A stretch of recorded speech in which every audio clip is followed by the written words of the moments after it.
Hər vaxtınız xeyir olsun Sabir. Bəli, Prezident Kuboku 2026 da növbəti gün başa çatdı. Bugün idmançıların bir-birindən maraqlı və gərgin mübarizələri ilə yadda qaldı. Avar çəkənlər su qovşanda mübarizəyə start verdilər. Əvvəlcə Gənclər və İdman naziri Fərid Qayıbov çıxış edərək idmançılara uğurlar arzuladı. O yarışın yüksək səviyyədə təşkil olunduğunu bilirdi. Daha sonra isə mübarizəyə start verildi. 2008, 2009 və 2010-11-ci il təvəllüdlü idmançılar bir nəfərlik kayak və kanoe qayıqlarında 200 metr məsafəyə qalibləri müəyyənləşdirdilər.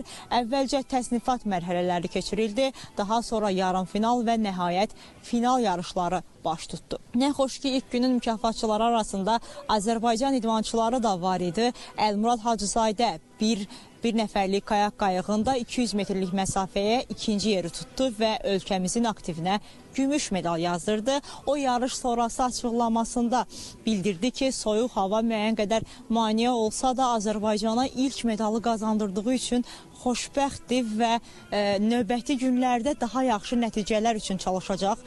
Bu nəticə komandamız üçün uğurlu başlanğıc hesab edilə bilər. Ümid edirik ki, bu digər idmançılarımız üçün stimul olar. Çünki hələ qarşıda iki yarış günü var. Bəli, regata aprelin 30-unda və mayın 1-də məhz Mingəçevirdə Kür çayı üzərində keçiriləcək.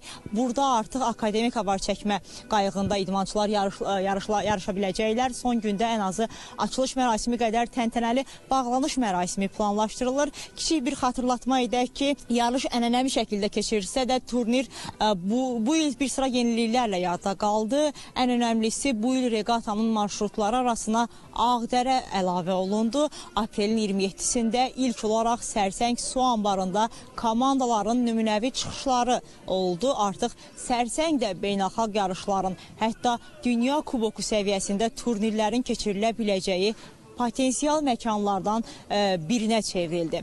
Ötən gün isə Mingəçevirin mərkəzində yarışın rəsmi açılış mərasimi oldu. İdmançıların paradı reallaşdı. Möhtəşəm açılış mərasimi təqdim olundu. Bir daha qeyd edeyim ki, regatada 16 ölkədən olan 100-dən çox idmançı mübarizə aparır. Onlardan 50-dən çoxu isə məhz elə Azərbaycanı təmsil edir. Bu günlər ərzində qarşıdakı iki yarış günündə biz məlumatları çatdırmağa davam edəcəyik.